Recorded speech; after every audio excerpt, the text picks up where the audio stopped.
आप सबके नमस्ते व प्रणाम बा, जय श्री राम। और अगर कहल जाए कि भोजपुरी में सबसे ज्यादा इंतजार आज के डेट में किस चीज के होता तो वो होता पावर स्टार पवन सिंह के गाना पुदीना 2 के।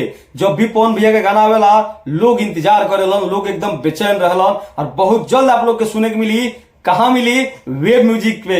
ये वेब म्यूजिक के प्रोजेक्ट बा जो 2 दिन पहले कंप्लीट हो चुकल बा।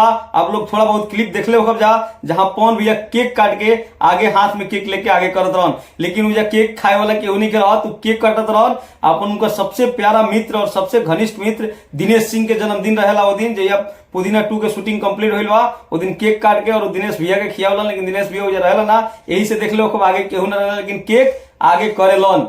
जी हम बता दी लोग के कि वेब म्यूजिक पर बहुत जल्द आपके गाना सुने के मिली। जैसे डेट के अनाउंसमेंट हुई हम अपन न्यूज बना जरूर बताइब आप लोग के कि डेट अनाउंसमेंट हो गई बा। और ये गाना बहुत बड़ा गाना होके वाला बा।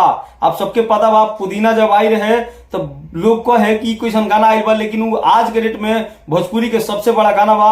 और उहे पुदीना फिर आई रहे बोलबम के गाना में, उहो गाना ट्रेंडिंग में धमाल मचीले रहे।